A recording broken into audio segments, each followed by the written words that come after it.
Welcome to the Center Mid Philosopher. This episode is brought to you by Augustus Royale Fashion. Life's not black and white, it's gray, and gray is beautiful. Check out the brand below in the link.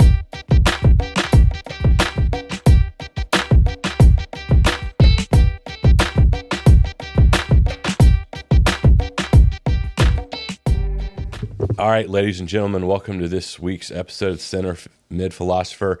Got the Mashy Pea mob here. We're growing to the size of the Wu-Tang Clan here pretty soon. We're going to bring the ruckus. Sorry for the terrible dad joke, Wu-Tang dad joke. Come on, gang. Yeah, but and I also would like to thank the sponsor of our show this time, which is Morrisette Media. Our friends here that bring us this awesome show. They do podcasts in studio or remotely. They do all sorts of marketing. They do website development. So hit them up, follow them on Instagram. Obviously, they're the ones that put on this awesome show and have made this dream come true for me. So Morrisette Media, thank you. All right, guys, so let's just dive on in. EPL, been wild. Let me just tee it off with Man City. It's getting a little scary. Currently sitting in fourth. Let's just dive on in. Man City, are you, Zach, on a scale of 1 to 10, 10 being I'm very concerned, 1 being not at all, where are you right now with it? We're getting up in the scale. We're at we're at a 6. A lot of season left to play. I think it's extremely clear. We are just absolutely dying for De Bruyne and John Stones to come back. Yeah. I think that's where we're at. I'm not in full panic mode yet, but we're sweating a little bit. We look for the first time in a long time. We look very vulnerable. So. Yeah, I'm loving it though. I'm loving it. Here's what I think your problem is. I think you guys won too much last year, and you're getting a little bit relaxed. And that's the issue. And, oh, wait, you're missing Rodri. When you don't have Rodri, you do not win. That's the thing. Yeah. Obviously, getting De Bruyne back is going to be huge. Stones is in everyone's world starting 11, so I totally agree with that. But you guys are too good, and you guys wake up in January. So I'm not panicked for City, but I want them to fail, obviously. But I don't think the time's there yet. Pep will figure it out, unfortunately, for the rest of us. Well, so if they win, it'd be 4 in a row, which has never been done in the EPL. Right. And 5 out of 6, too, which is crazy. Right. And I definitely think Rodri's absence has been huge. They've lost the last 4 without him. So Rodri's absolutely critical.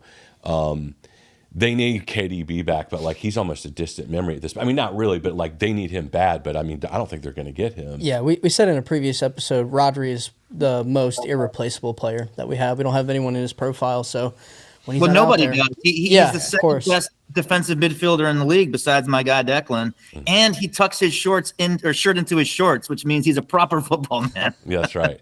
Yeah, he. I also just think, and I'm kind of jumping into stuff we'll talk about later, but I think what struck me the most lately is just how incredibly good the EPL is now. Yeah. And it's not we'll talk about Man U in a minute, but I'm reflecting a lot on why are they not as good? But those, old teams of the Beckhams and Giggs and all that, and even the Ronaldo, Rooney era, the EPL wasn't that good then. Right now, it's not just the top 4; it's 5, 6, 7, 8. You got to worry about. Yep.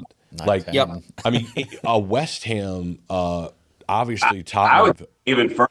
I'd say it's even the top 10, maybe 11. I mean, Chelsea's 10 right now. Right. Brentford's 11. And then Everton had 10 points taken away. They would have 20 points right now. Yep. I think we talked about this at the beginning of the year.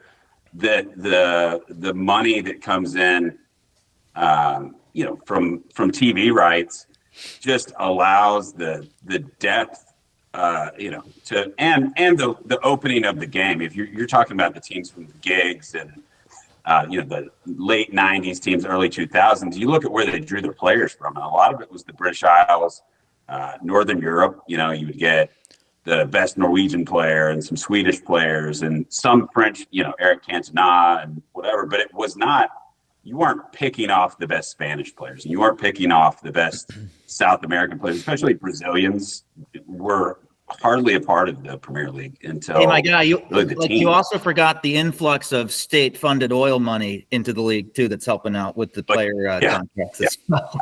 No, that's right. But Argentinians. I mean, look at Alvarez and like Garnacho and like all these players that just they didn't exist. Like those guys were in Spain or Italy, and they're all. So this was a. I was reading about Aston Villa. They're just a perfect example of like why this is the way it is right now. So they're the 6th highest spender in the EPL right now, but they're the 11th highest spender in Europe. Only beaten by Bayern, Real Madrid, Barcelona. That shows you like Aston Villa, like come on, like they were not even, I mean they were mid-tier at best, and they're all of a sudden they're fighting for the Champions League. I mean, like you just didn't have the likes of Aston Villa, West Ham, Tottenham, then you throw in Brighton and Brentford and stuff like that have like Italian coaches and like they're spending some money, and it just, I mean, so we're going to jump now to like, okay, who are you? If you had to bet your house on who's going to win the title right now, who would it be? Well, let's just start there. Yeah, Caleb. so it's tough. I still, like we just spoke a little bit of City, but I mean, if they get Rodri back, or I mean, they're going to get Rodri back, I still wouldn't bet against them. I think they really missed him in the Aston Villa game.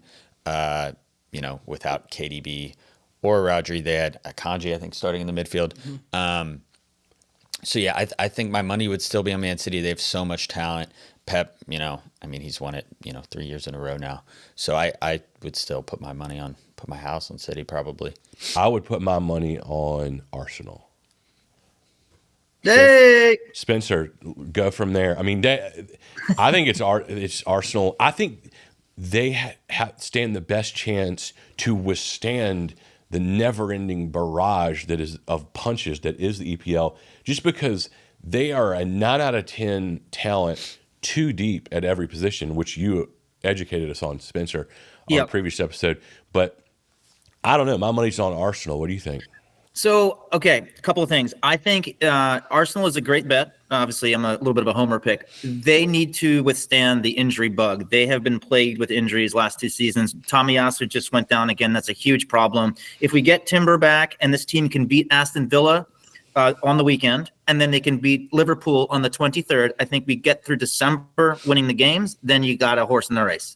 Yeah. I think we lose these games, it's a big problem. And I think don't sleep on Villa. Shout out to this pod, by the way, because we called Villa top 4. Yeah. We did this. This happened.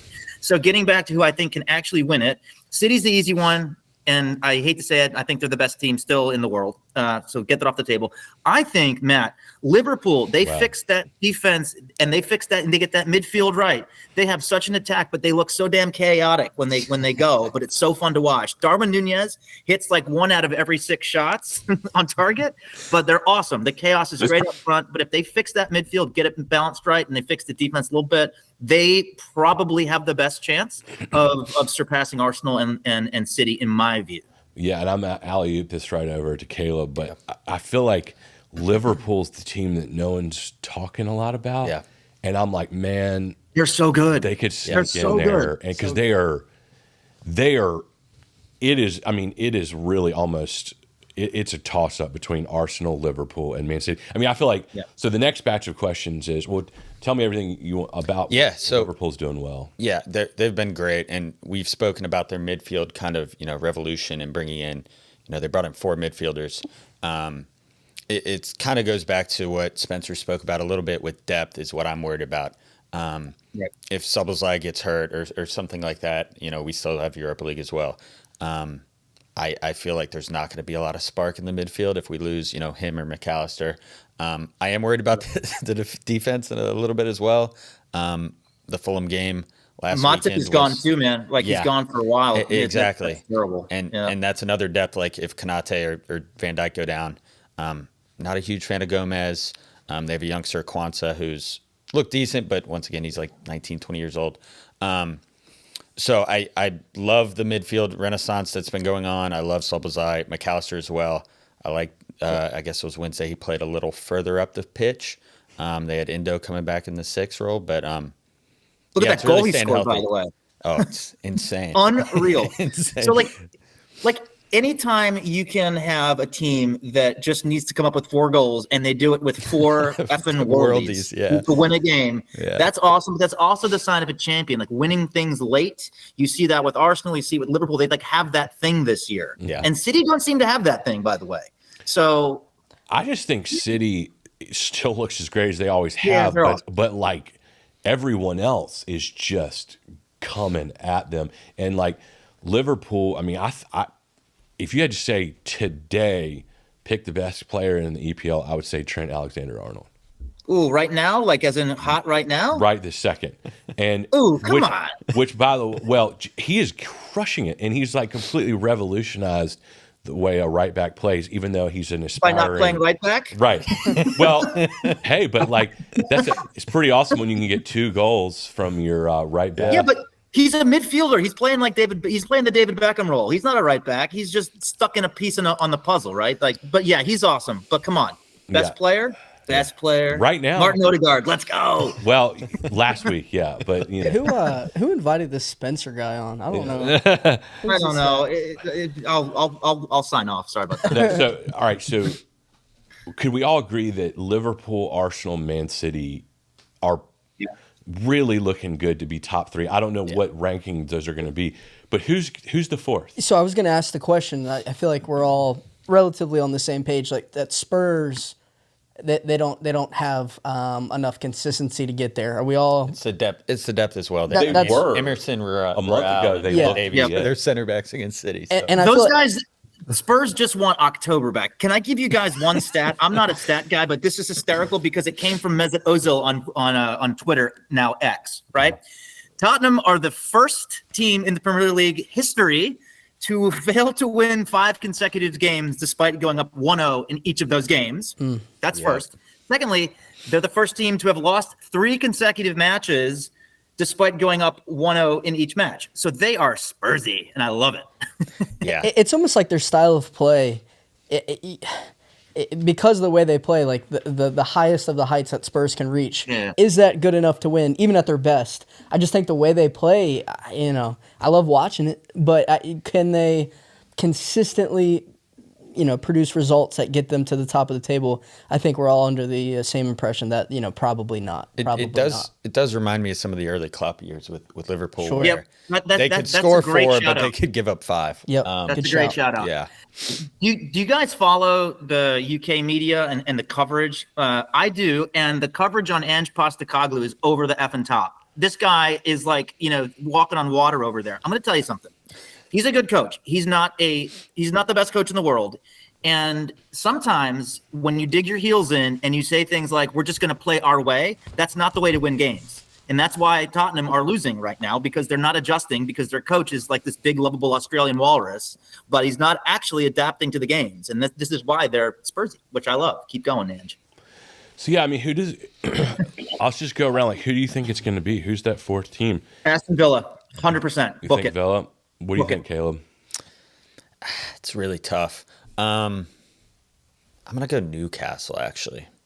Too many injuries. Yeah, that is true. I do just love their talent, and I think I'll go Newcastle. It's really tough. Like Aston Villa, great story now. I just don't know if they'll keep it up. Yeah, I'm not quite they're there not yet. Deep is the problem, right? They're not deep. And the one thing with Newcastle, and we can touch on this at some other point, probably another podcast, because the EPL allowed commonly owned clubs to transfer amongst each other, Newcastle could have one hell of a January window pulling teams from the commonly owned Saudi places, right? Yep. So like, if they strengthen like that with their money, actually, Caleb, I'm with you.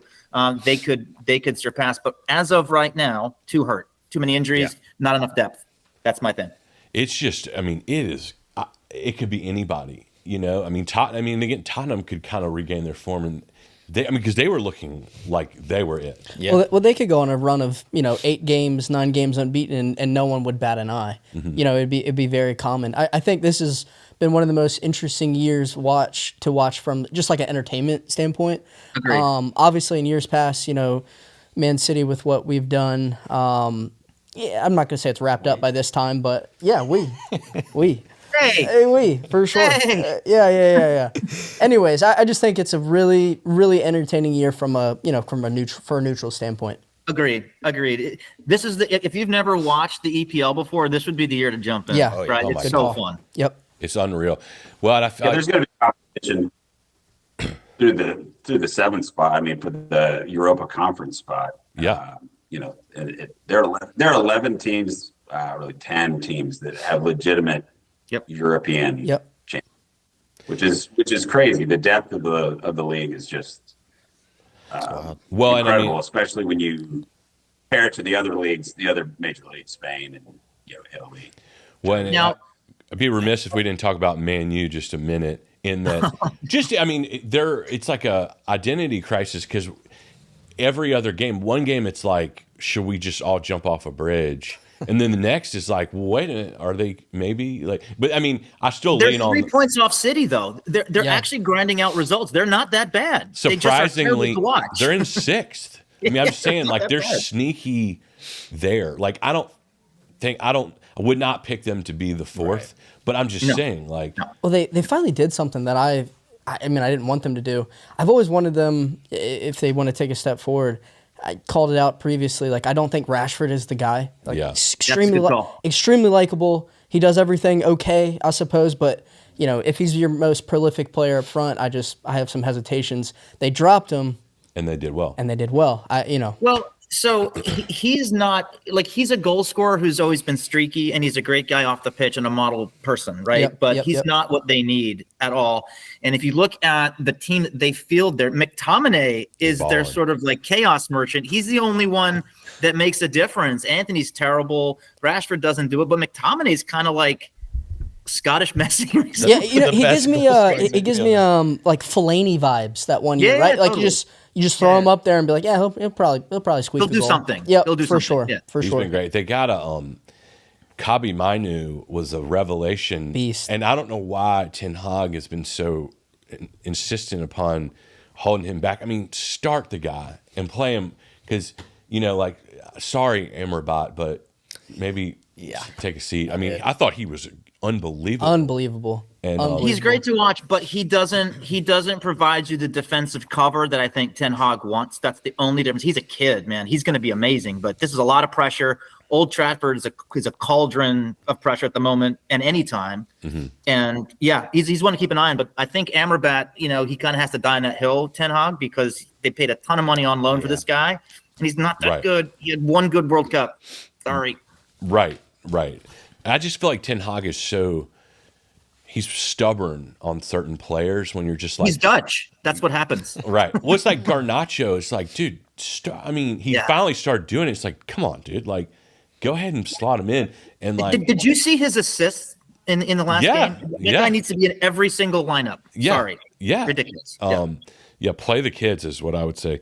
Absolutely. So we're going to come back to the EPL real quickly, but I want to touch on VAR a little bit.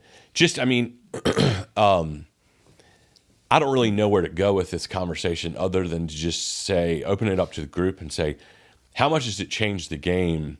I guess one of the comments I would make is that every time someone scores, it's like you're in this like, all right, now go sit in this waiting room and we'll wait and 5 minutes go by. Then you can celebrate. And like how many goals are getting called back? Like it is the right thing to do, but it's definitely disrupted the flow of the game.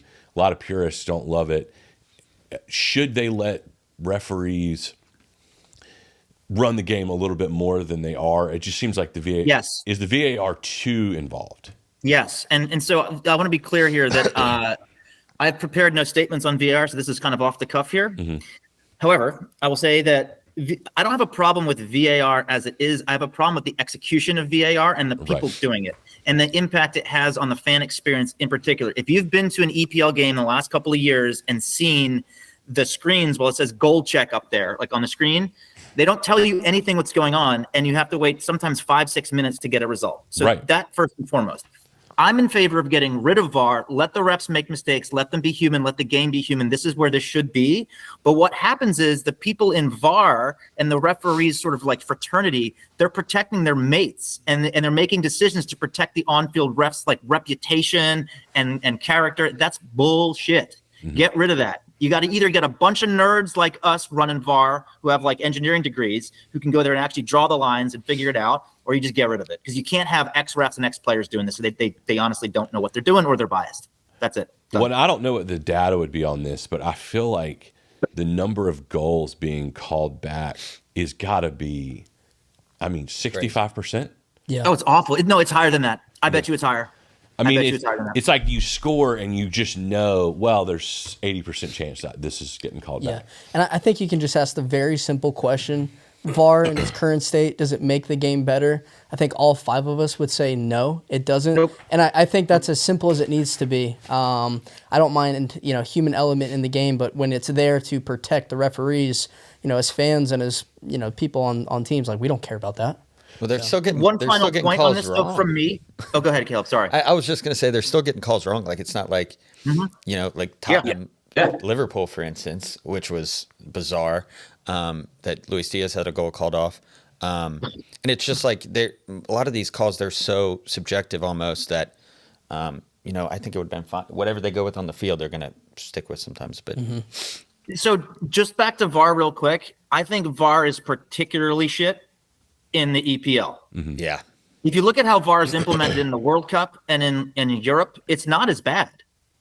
It's really not. It's really just a catastrophic error in the EPL, which begs, are the refs up to it in the EPL, not just VAR? Remember that Newcastle Chelsea? Go ahead, man. Take a World Rugby has, they call it TMO, but they go to it, the ref is looking at it on the big screen or a small screen, but then you get to hear the conversation that he's having with the 4th official off the field. And so it's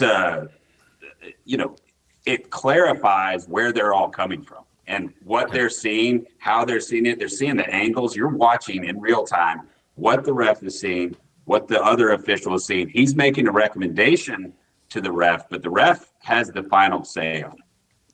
Yep. Yeah. That's I think what people want is transparency. Yeah. Agree. That's a great point.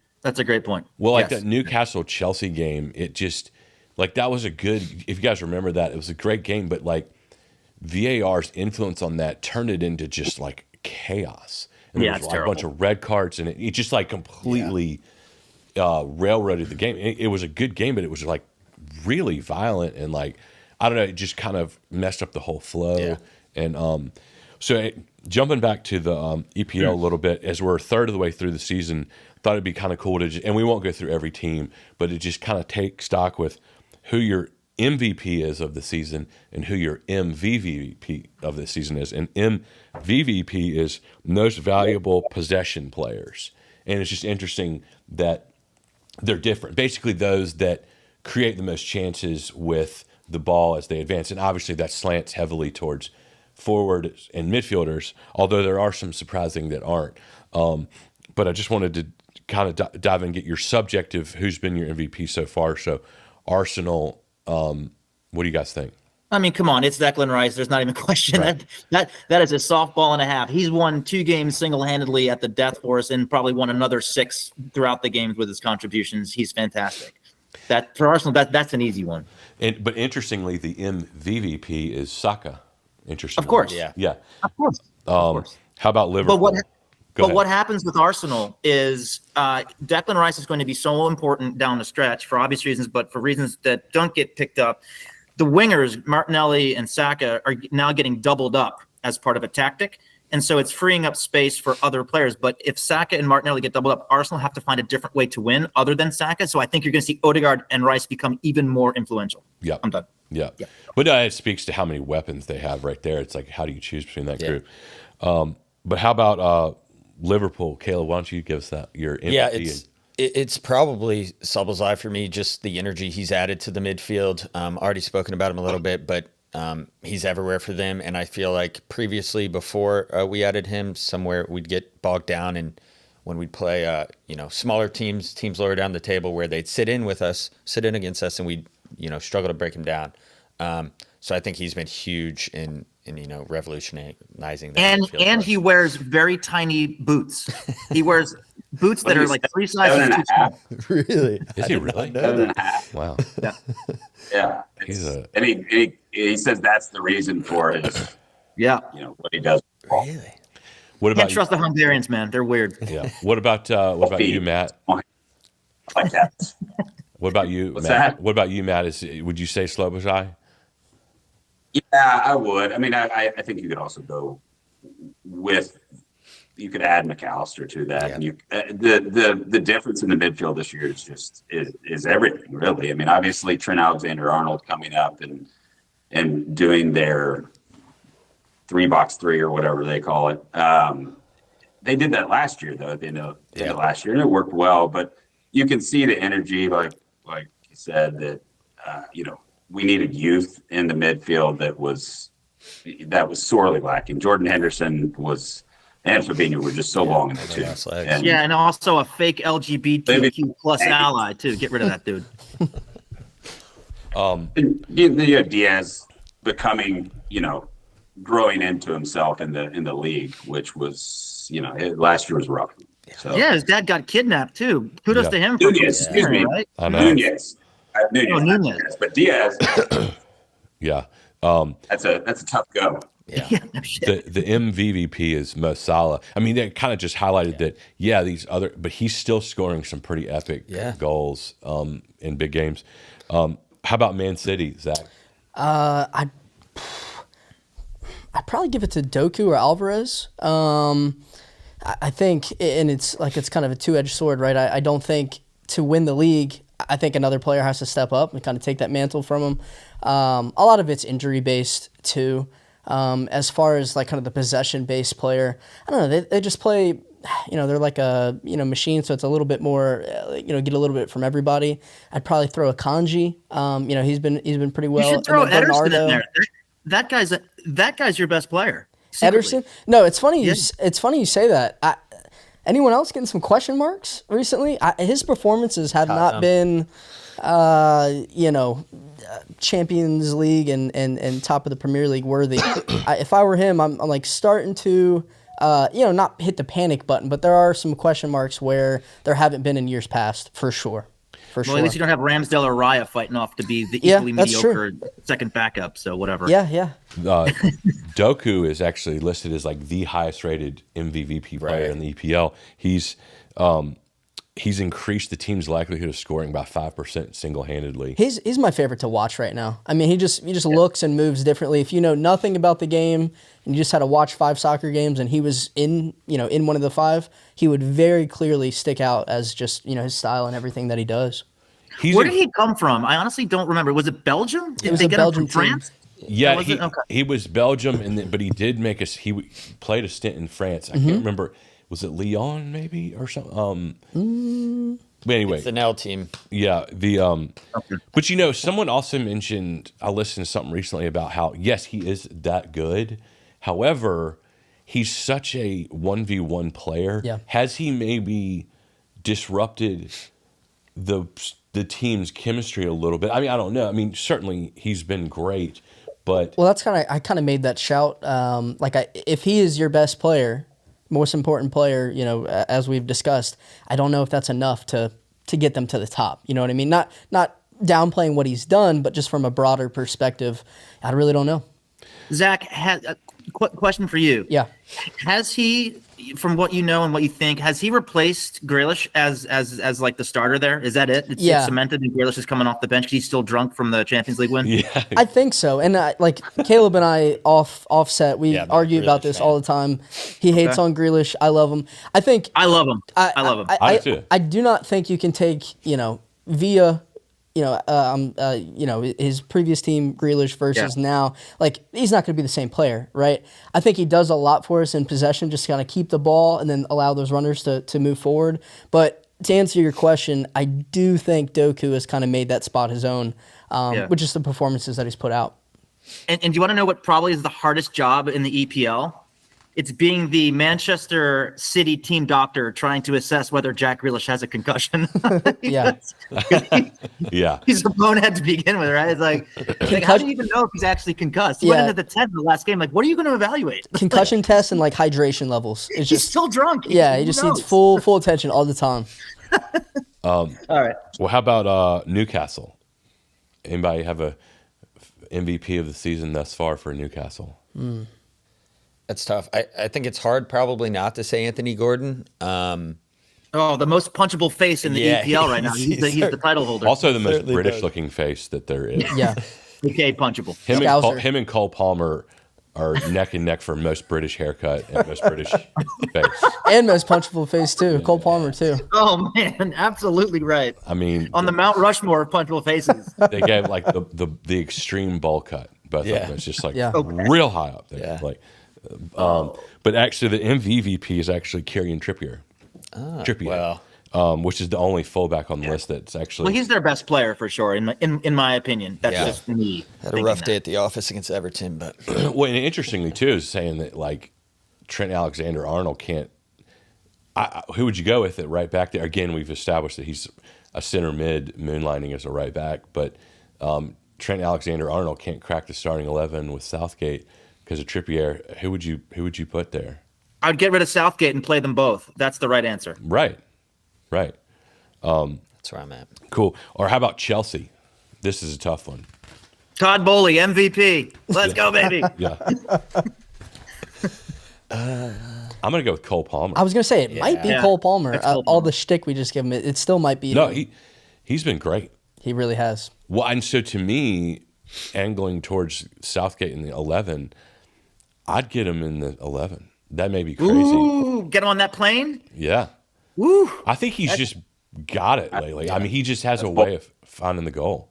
Yeah, he's been good. It's not Mudryk. That guy looks like a newborn calf on ice every time he gets like free on the ball or something. That guy pisses me off. I'm so glad we did not sign that fool. And then in neck tats, big red flag. Yeah. Oh, Matt, did you have something? Ederson. Yeah. No. But Cole Palmer, the haircut. You mentioned it playing for the starting 11 for England. I don't know. I think that's a bridge too far. I'm with Matt. I think not quite yet for me either. But I mean, just the fact that he's in the conversation, I think, big ups It's a good to him. sign for his development. Definitely. I think Raheem Sterling probably deserves a shot in there for his Yeah, he is. Yep. He is officially their MVP. Oh, is he? Uh-huh. Have you guys seen the meme of Betty from Scooby-Doo running, and then they show Raheem Sterling I running? sent that to you. It is so good. I sent that to you. Yeah. Oh, you did? That's right. It's like it's kind of a shatters the glass moment. Like, Right. you can't really look at. Yeah. Holy crap. Because he runs with his arms, sort of a T-Rex run. Yeah. There's a lot of short arms on England. You got Pickford and also Short arms, punchable faces. They got it all. punchable face They got right it there. all over England, there. let's go win that World Cup. That's right. Ball cut. We're probably not going to get to. to Aston Villa MVP or MVVP, but I just want to say No, we are. one thing. I think if you're not familiar with Aston Villa players to watch and players that are going to crack the England squad, book it. Ollie Watkins will be there. Yes. Yeah. And I think one of the sleeper best midfielders of the year that no one talks about, Arsenal target, Douglas Luiz. Oh yeah. Well, how about Ward-Prowse too? Yeah. Oh, yeah. He's great. He's been killer. He scored yesterday. He's about to score back here against Spurs. Look at this. Nice. Cool. How about Brighton? It's tough. I don't know. I feel like they Matoma. Let's just give it. Yeah. Let's give it to Matoma. But let's say that had Solly March not gone down, he'd probably be the guy we're talking about. Yep. I was also going to say I appreciate Pascal Gross as well. Oh I yeah, think that's a great call. the fact that they keep bringing in players, but he still finds a way to fight in that starting 11 and Yeah. does it all for them. Really, Where's his Germany call up, man? That guy deserves it. he does. It is Matoma. Yeah. For sure. I also shout out to Brentford. We don't have to go deep in them, but through all this data analytics, they've one of the most undervalued player in all of Europe is Brian Mbuemo. Embuemo. Yeah. Interestingly. But it's the interlinking play between Embuemo and Wissa that actually makes that both tick. And yeah, they don't look like they're missing Tony that much. They've completely adapted. How about West Ham? Paquetá, let's go. Yeah, He's your guy. Yeah, he's my guy. Yeah, it's him. But they've been looking great lately. Yeah. And then I just want to give one quick shout out to Fulham. You know who it is for Fulham? Paulinho. It's actually Anthony Robinson. What? Yeah. No way, an American. Yeah. There we go. Yeah, he's killing it. Yeah. His stats. He had the most interceptions, 13 passes intercepted against Liverpool. Like he was named He might have been the EPL best Team player of the that Week. game. Yeah, and that was epic. It's probably Berhalter's coaching, right? Yeah. Sorry, just kidding. Yeah. All right, so I want to change gears a little bit. Let's jump into Champions League. So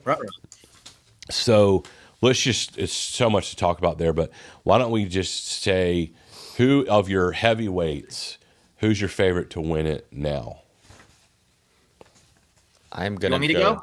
Caleb, go ahead. Yeah, sure. I'm gonna go Bayern. I can't remember if I said them the last time I was on, but Harry Kane, I think's kind of kicked off a little better than I expected. I don't know what I expected, with all the talent he's playing with now.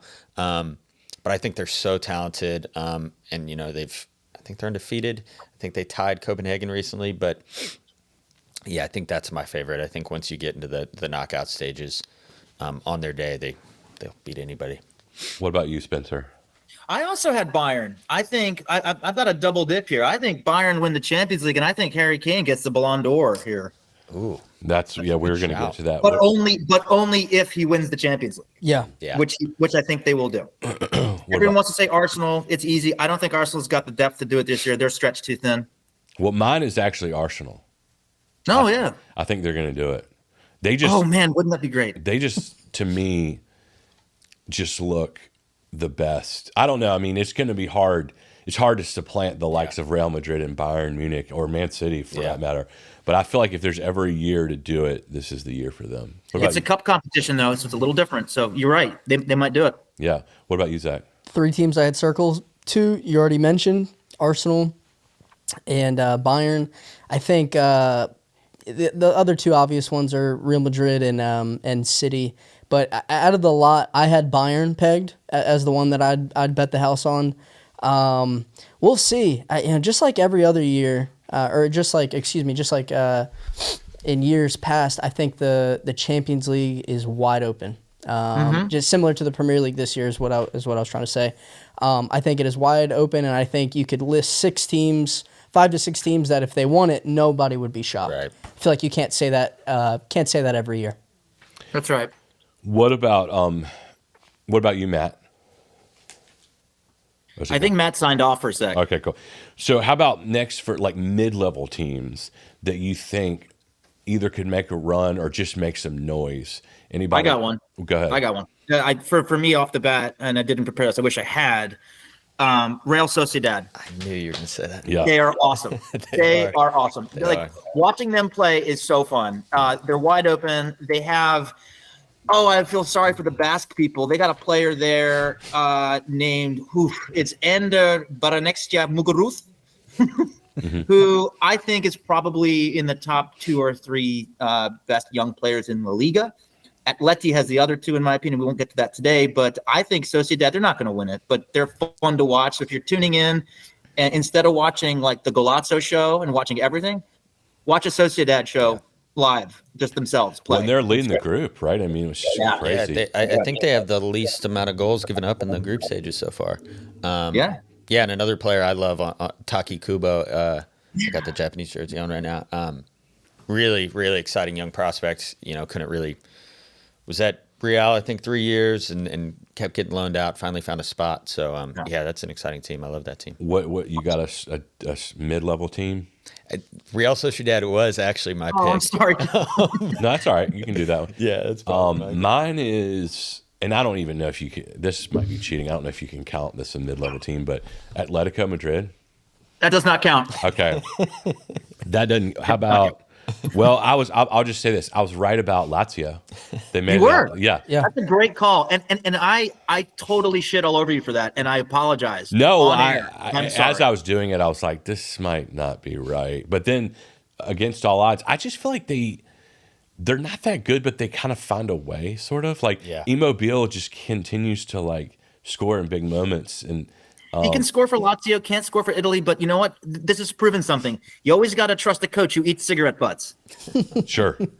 Yeah.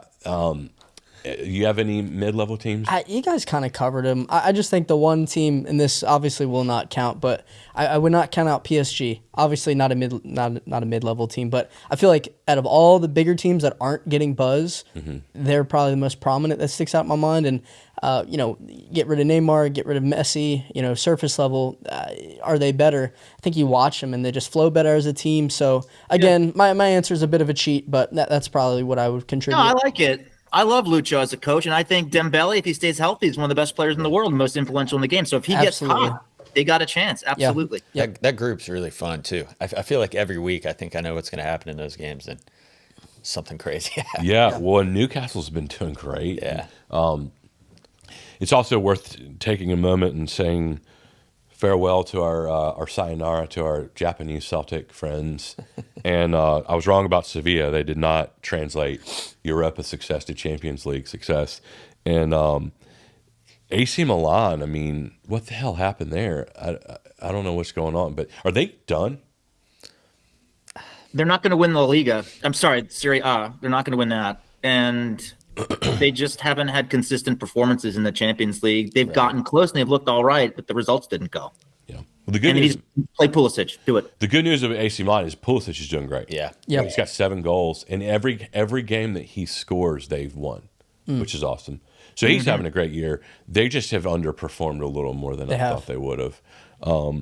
So that's the Champions League. So jump into Europa League now. We're going to do our first ever game that we'll call Failed Fantasy Novel Title, Spinal Tap Song, or Europa Team.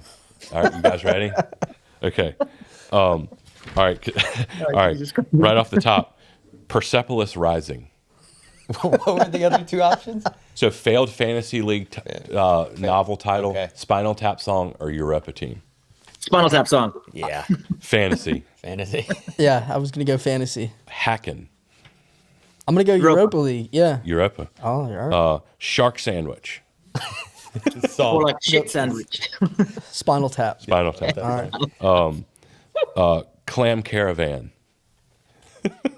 Planned Parenthood? What'd you say? I'm sorry, I missed it. Yeah. Clam Caravan. I don't know what the I would hell. say Spinal Tap. Yeah. Molda.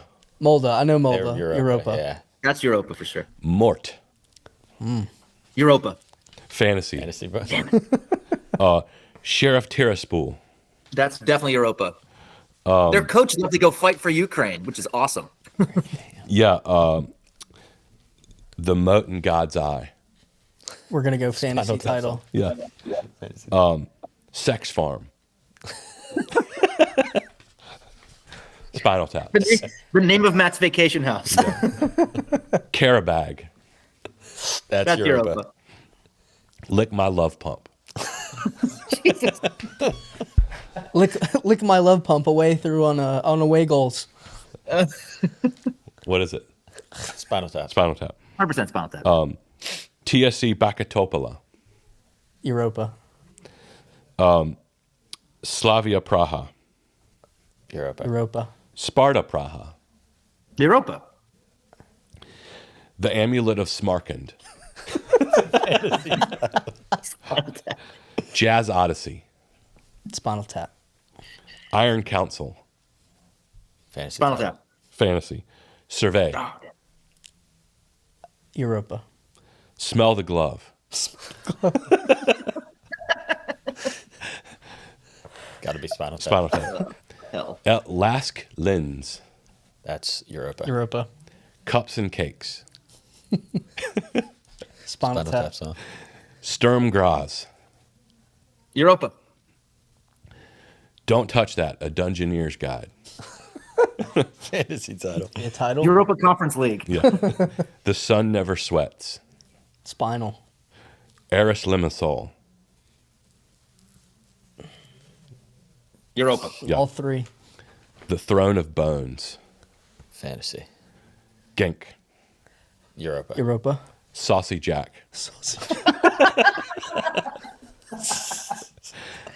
How much fun did you have coming up with this It's bullshit? extremely much fun. It's too much fun. Anyway, that's fun. So that concludes failed fantasy, novel title, Spinal Tap song, or Europa. So jumping into Europa, all right, get to that same question. Who's your kind of top level team to win it? Liverpool, for sure.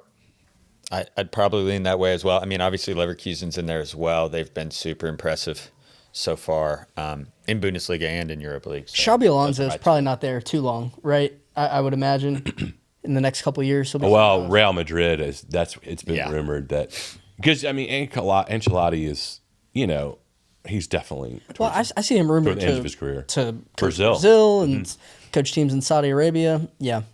Hopefully he'll stay. He being Alonso at Leverkusen for 3, 4, 5 years great. maybe. Just really try to make the Bundesliga interesting, and then he'll probably ultimately go to, again, just Alonso. We could do a whole podcast on him, but like, what a great coach. But you think about the teams he played for and the coaches that he's had. Liverpool. Yeah. Then Real Madrid, then Bayern Munich. Yeah. I mean, those are and just such different style. And he's Spanish on top of everything else. So, and not at all a tiki-taka style player. Right. Very calculating, but yeah, he's been killing it. And so, yeah, those would be my top two. Anybody kind of got like a next tier down teams that you've either liked watching or feel like are doing well that can maybe make a run?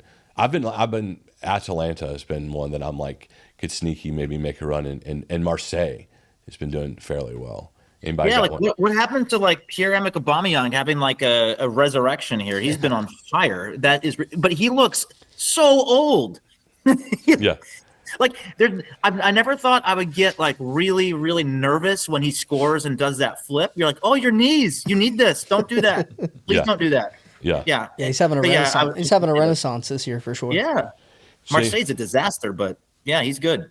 They got the Bulldog at the helm there, and Gattuso. It suits him because Marseille's evidently sort of a punk rock. Like it's kind of got an edge to it. Sometimes maybe good, sometimes maybe shit. Yeah. Marseille. Yeah, And Gattuso. that's right. Yeah, I mean but they'll bite your ear off. Like, yeah, I mean, Yeah, they will. and spray paint it. Anyone else have any teams you've enjoyed watching? You guys covered it. I'm not going to lie to the viewers and give them my Europa League takes. So I haven't enjoyed watching Ajax. Just there you go. Just getting that one in there. Yeah. I mean, they've been. I don't know. Maybe they've done better there, and maybe they're regaining their form a little bit. Don't even start with me on that one. They're not regaining their form. This is going to be a 3-year project. They're terrible. Anyway, move on. So Spencer, you touched on it earlier. Harry Kane. How serious is he in the Ballon d'Or conversation right now? He'll win the Ballon d'Or if he wins the Champions League, or if England somehow wins something in the Euros. Other than that, because it's such a political voting process, I don't think he'll get it. Other than he's going to have to do something spectacular. Yeah, I was going to mention that. Like, how do you guys feel about the Ballon d'Or? Like, it always feels like your team has to. Right. It's like winning the Heisman. Right. Like Messi won it this past year. I mean, he won the World Cup and all, but he went to the MLS and yeah he didn't. I mean, it shouldn't have been him. It should have been Holland. Probably so. Yeah, but it's a political situation, and I don't like individual awards in football. I think it's silly. But there's no way that Messi's going to go to win in Saudi Arabia or wherever the hell where Qatar, excuse me, one of those places. Go to Qatar, wear a full-on like headdress, get the like the World Cup trophy and not win it last year. It had to happen. Definitely. It was written in stone before it's probably rigged anyway. Everyone saw it coming. I mean, that was the year. Let me give you the odds-on favorites: Bellingham 5-2, Mbappe 4-1, Haaland 4-1, Kane 9-2.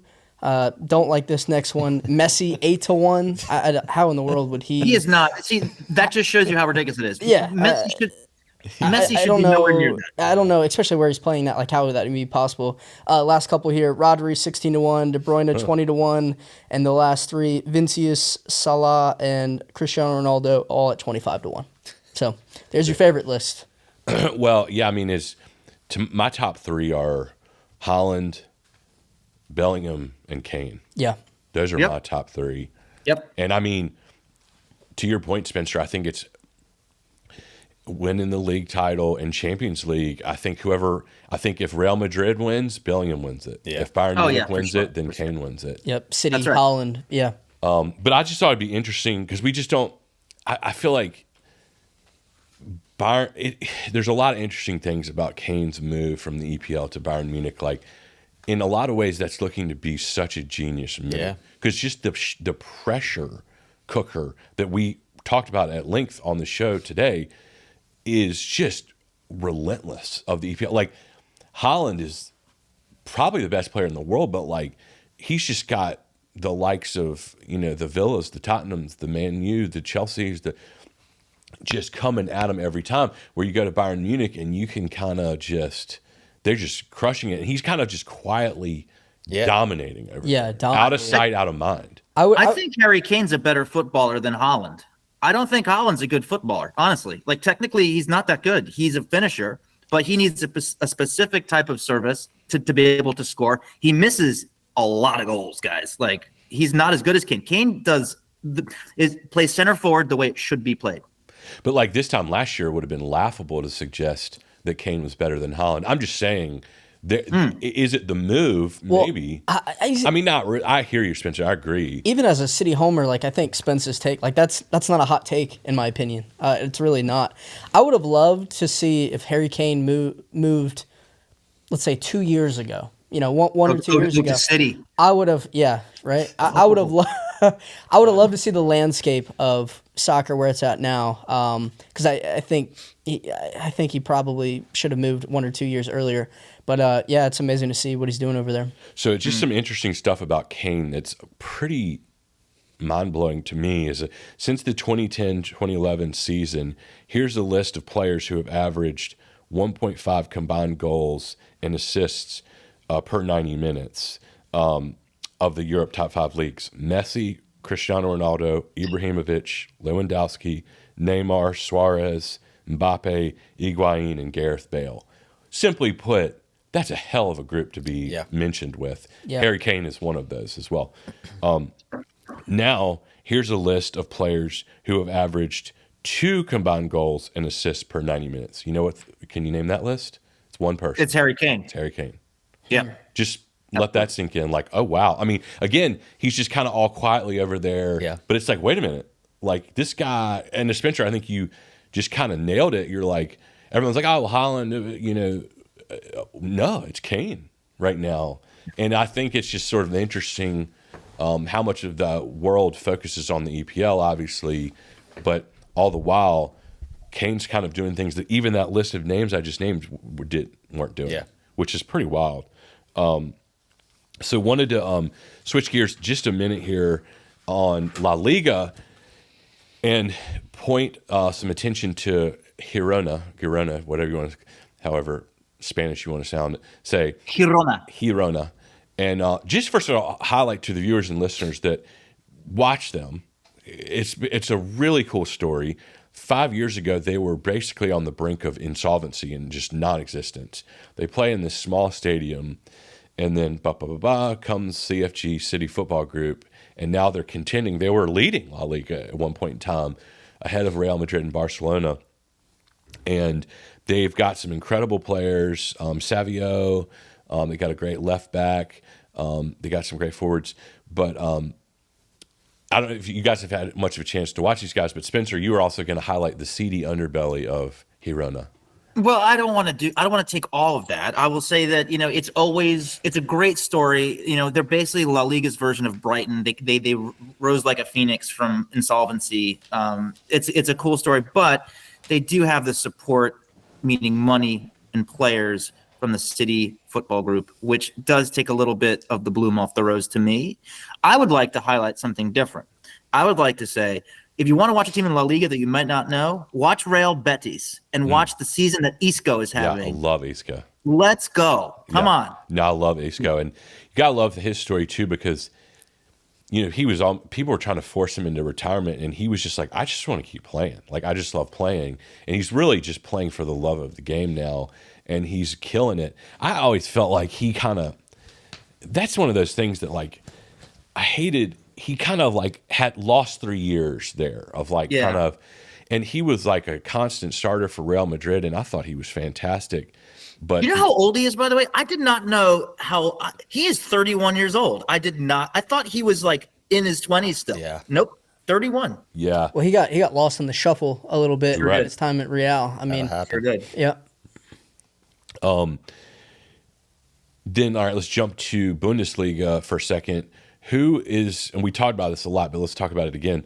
And we may say the same answers, but who is it that's going to contend? Who's going to get the number 2 spot?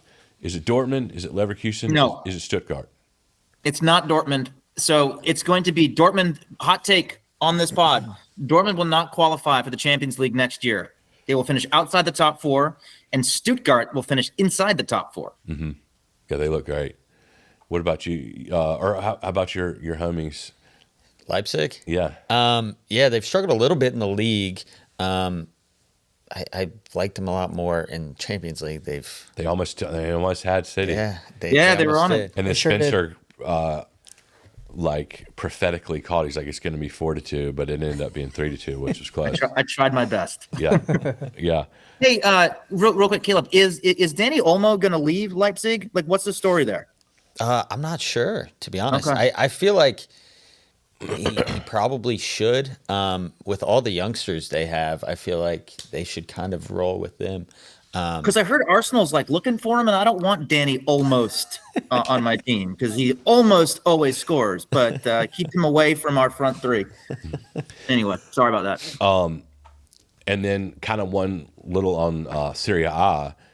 Inter's kind of crushing it right now. Interestingly, too, if a lot of viewers and listeners don't know, Inter is dominating, but against the backdrop of like financial ruin. I mean, they're kind of bailing themselves out barely. Hedge fund out of California, Oak Tree, had to come in and bail them out, but they were really in trouble from COVID. But they're winning. Who is going to give them a run for their money, if anybody?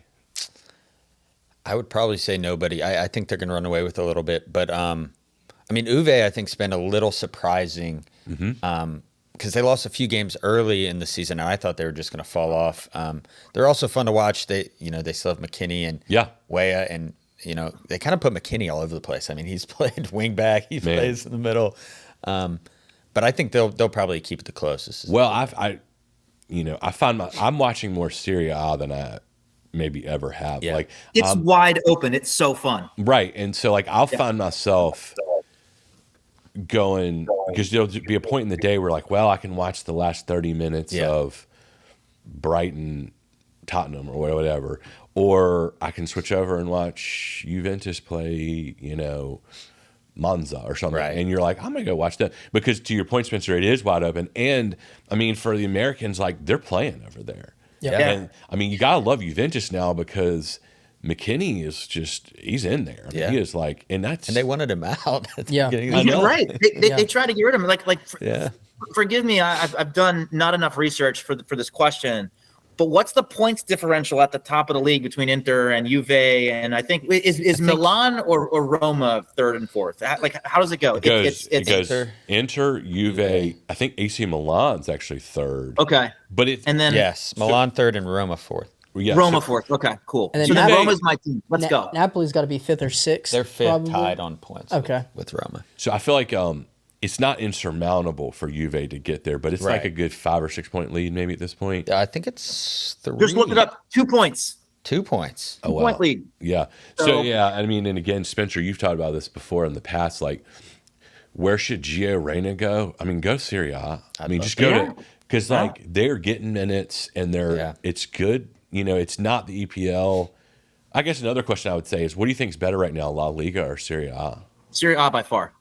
I think so. I mean, La Liga is just always so top heavy. right. That's what I was going to say. Always top heavy. Right. Yeah. Like you got Real Madrid and Barcelona who would go toe to toe with anybody, but then it just is an avalanche of drop off from there.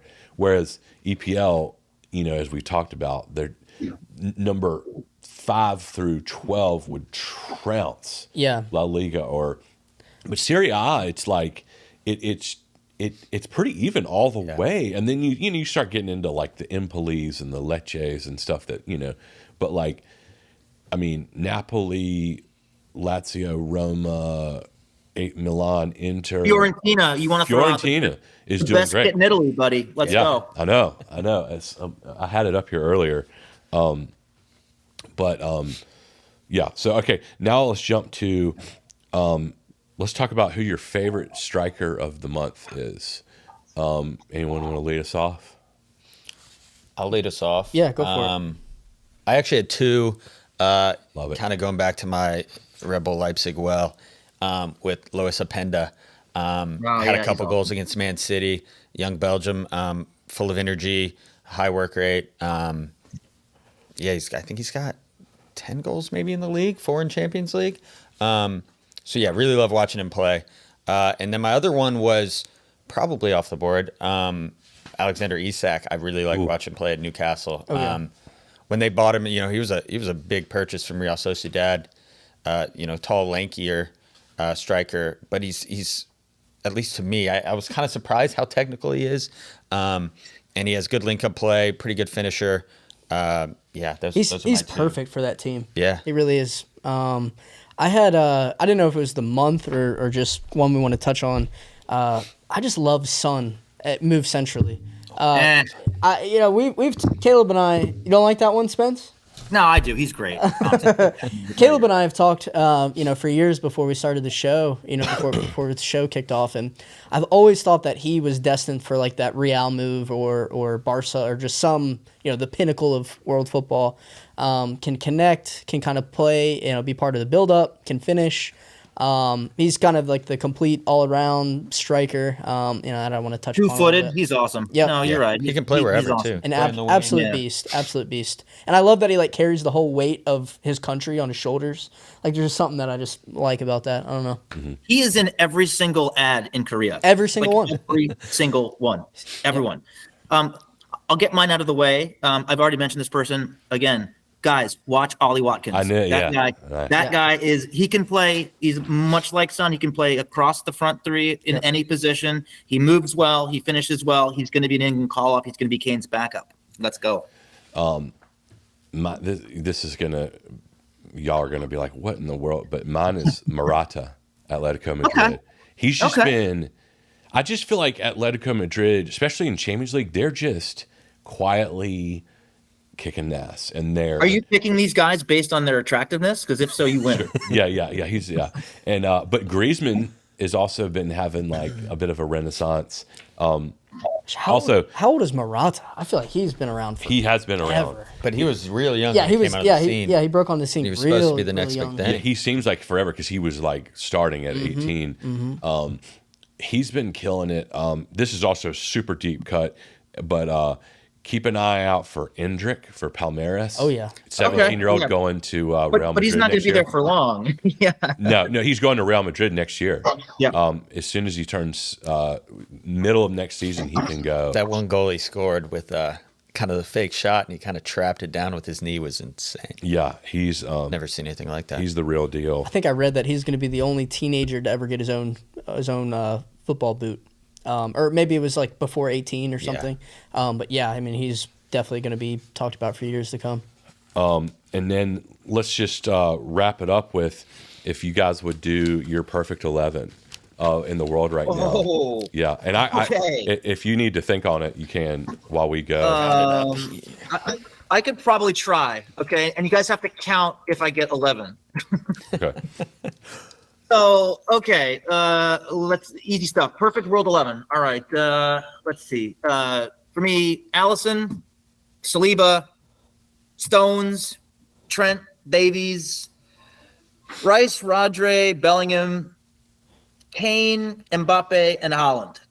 Nice. That seems like that might be 11. That might have been 12. If it's 12, just get rid of. That was 11, Who would I I think. say? Yeah. Get rid of 4-3-3. I think you're good. Alfonso Davies. Yeah, no, I think you're good. Hard to argue with that. Hard to argue with that 11, honestly. Interestingly, ESPN just came out with their top 100 players, ranking 10 to 1 best players at their position. Alphonso Davies is number 1 left back in the world right now. Damn. Which I just feel like should be celebrated a little bit more, that he came from the MLS Absolutely. and MLS And as a winger. academies. Yeah. Yeah, but it kind of with the Trent Alexander-Arnold thing, it's like maybe just embrace that, because if Alphonso Davies was an attacking midfielder or winger or whatever, he wouldn't be the number 1 Right. in Sure. the position in this world. I'm just saying maybe guys like Alphonso Davies and Trent Alexander-Arnold are sort of revolutionizing those positions. Yeah. As like, not only can we defend, but we can be incredible ball passers and scorers out of Yeah. the back. But anyway, enough about that. But that was good, Spencer. Thank you. That's pretty tough to beat that one. What about you, Zach? So I did a little bit differently. I did a not big 6 11. So just kind of taking out all the big dogs of the EPL and making a team there. Up top, Newcastle forward Isaac and Ollie Watkins. On the wings, we have Matoma and Bowen. Centrally, we have Souček and James Ward-Prowse. In the back, we have Trippier, Tarkowski, Lewis Dunk, and then I put Tyrick Mitchell from Crystal Palace. So that was my, not big 6-11. So Nice. Yeah. What about you, Caleb? So yeah, this is my world 11. I have Allison, similar to Spencer. My back four is Hakimi, Ruben Diaz, Saliba, and Alphonso Davies. Midfielders, I have, I think similar to Spencer, I have Bellingham, Rodri, and then I put Kimmich in there. I just think he's kind of do-it-all type guy. Up top, I have Haaland and Mbappe, and then I still have Salah in there as well. I think on his day, he's as terrifying as they come. Are we Salah over Saka? Or are we... That's like... I feel like they get compared. I mean, I would be. I know you would be. I'd have to really... and just for the year, not for the next 5 years or whatever. Right now. I'd really have to think about that one. I think it's close. It's like if you're starting a team, you're probably going Saka. For sure. Right. If the game's tomorrow, I'm going Salah. It's definitely a close one. All right, so I'll give mine. I got John Oblak in goal. Okay. Dan Axel Zagadou from Stuttgart, center back. Yep. I've talked about this guy a lot today. My TAA, Trent Alexander-Arnold, right back. Left back, I switched 3 times on this one. First it was Alex Garcia from Girona. Then it was Ziyech from Galatasaray for just destroying Man U. We didn't even talk about Onana disaster. Another couple blunders. I hate it. I mean, it's so bad that I'm almost just sad for the guy. Yeah. I really feel bad. Anyway, but then I switched it to Alex Grimaldo from Leverkusen. Yeah, he's been incredible. That's a good shout. Defensive, the number 6, I got Kabi Mainu. I mean, he's been unbelievable. And then the attacking center, or the center mid, I changed this 5 times. It was Bruno Fernandes, because he's had some sick goals lately. Then it was Bonaventura from Fiorentina. Yep. But then I ultimately decided on DePaul from Atletico Madrid, Rodrigo DePaul. Left back, attacking winger, left winger, Savio from Girona. Attacking right, even though this isn't really exactly his position, but Slobozai from Liverpool. Then I'm sure I could play there. Kane and Morata up top, and then kind of at the number 10 position, Kanulaglu picked the hardest pronunciation name for Inter. Inter, yeah. Nice. I hate Bruno Fernandes so much. If I was like, hey, here's the keys to Man U, I would strip him of his captaincy like yesterday. I can't stand watching him. Sorry on my tangent there, but No. Well, he's had some pretty big goals. That Galatasaray, he would have been the hero, but then it was quickly forgotten by Yeah. 2 identical mistakes by Onana. Yeah. Well, anyway, guys, that's closing it down for the Mashy Pea Mob. Pretty epic episode. Thank you guys for joining. Yep. Thanks again to our sponsor, Morrisette Media. Check them out on Instagram for putting on this great podcast, but they do other things as well. Marketing services, website development. Hit them up, and they're great people. And thank you guys, as always, for listening in. Please like, comment, share, subscribe, and send to your friends. Thank you. Good show, Matt. Thanks. Thanks.